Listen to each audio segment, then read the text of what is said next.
Morning, everyone.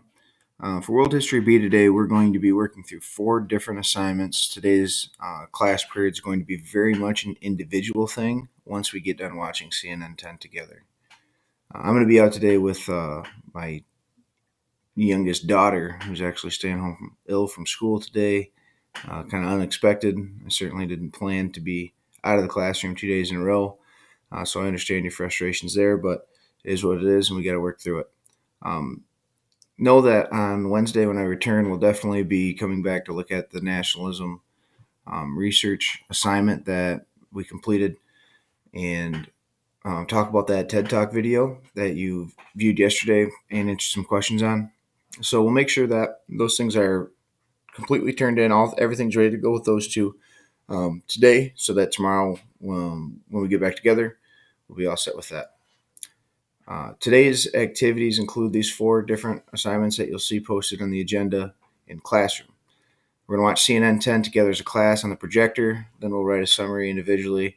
You'll see that posted as its own question assignment within Classroom. Next is a reflection question on the nationalism research. We're going to complete this individually, and that's also posted as a question on Google Classroom, so you can go ahead and type your scholarly responses there. It's going to be important as we talk about scholarly responses. Oh, it's going to be important as we talk about scholarly responses that, well, obviously we don't have first person language, but also this idea that just because there's a question prompt doesn't mean that we include or remove information from our response. So any scholarly response is something that we want to be able to see written in chalk on the sidewalk without a question around it and know exactly what the author intended us to understand. So it's got to be a very descriptive, very detailed response using academic language and complete sentences. We'll practice that with this nationalism reflection question. It's going to be important that you don't work with anyone with that because I'd like to have a chance to see everybody's perspective on nationalism, and that's going to be very much an individual thing. After that, we're going to move from the topic of nationalism to imperialism, and imperialism is going to feel a little bit uncomfortable today, and that's okay. On Wednesday, we'll come back to clean up some ideas on what imperialism actually is. Today, you're going to look at some examples of imperialism. So to start, you'll be looking at the imperialism notes page, and it's going to look like this after you've opened it up in Classroom. Here's where we see the four different types of imperialism. We see direct imperialism, indirect imperialism, sphere of influence, and economic imperialism. Do some online work to find the definition for those things to complete this chart, and then an example in history. So this is not limiting you to European history or American history, anything like that. Just what can you find that is an example of a colony or direct imperialism?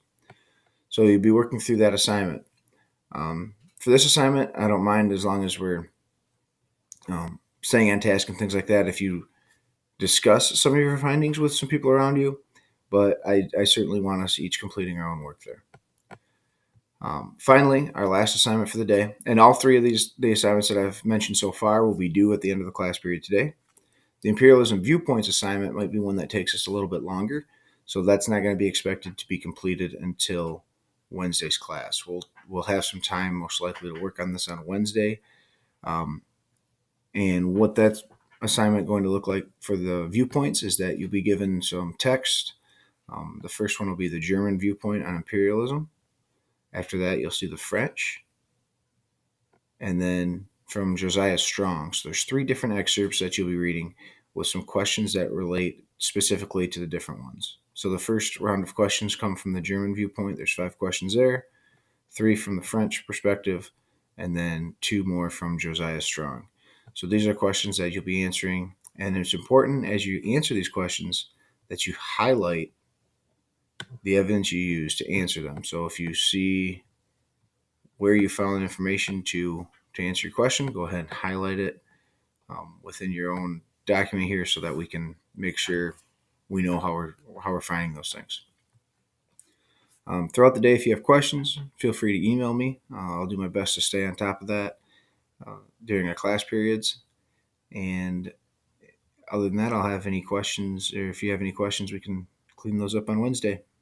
Hope you guys have a great day. See you soon.